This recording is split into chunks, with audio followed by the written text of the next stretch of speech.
Hi mga susi! So in this video, makikita nyo yung gown na gagawin ko ngayon. Bali, ang magsusuot niya na isang batang babae, 5 years old, gagamitin siya sa pageant sa school. Bali, kakuha ko lang sa kanya sa mananahe. Gusto ko lang ipakita sa inyo yung itsura ng gown bago ko siya lagyan ng mga details ng mga beads. And then yung nga palang gown na yan ay hindi ko siya design. Bali, yung mother na magsusuot is meron siyang ipinakita sa akin na video na paggagayahan. So, bali, ito yung gown inspo. O, diba, ang ganda. Ang ganda rin ng taste ng mother ng batang magsusuot. So, yun nga pala yung gagamitin ko, ang pinaka-main material para sa details ng gown, which is silver rhinestone na trimmings. So, bali, nasa day 1 na tayo ng paglalagay ng details ng gown. Nasa may bandang harapan na tayo ng gown. Kanina nakalagay yung gown sa may cutout. So, ngayon naman ay inilipat ko siya sa may fitting form na pambata. And then, ito nga pala yung na-achieve ko ngayong araw. So, bali, yan pala yung nagawa ko. So, bali, ikinone ko na rin yung silver trimming sa may sleeves ng gown para maging continuous yung flow ng silver na details para mas buo siyang tignan. So, this is day 2. Bali, yung bandang likuran naman ng gown ngayon ang nilalagyan ko ng silver details. Nakalagay lang muna uli siya sa may cutout bago ko siya ililipat sa may fitting form later kapag katapos ko na siyang gawin. Mas madali kasi para sa akin na maglagay ng details or magdikit ng details kapag ang gown ay nakalapat sa cutout.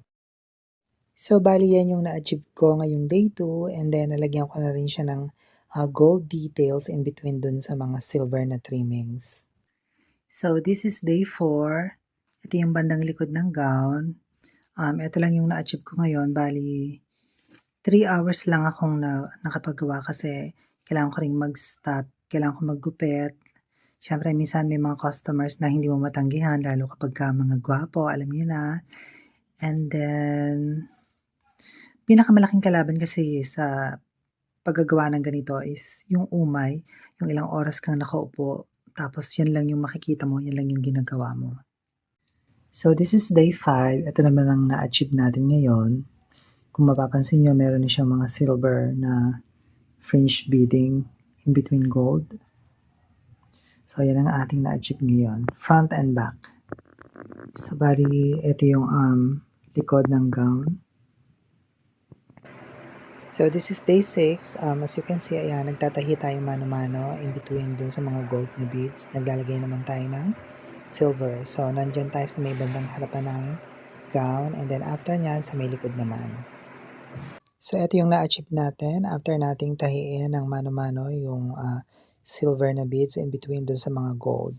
And ayan ang kanyang itsura sa malapitan.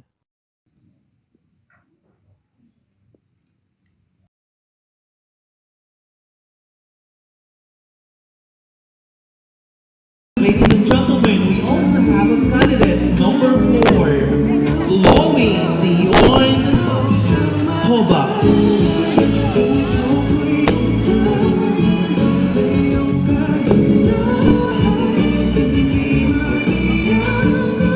She is 5 years old and from First Tansan, Tanawan. From kindergarten spring. She is the daughter of Mr.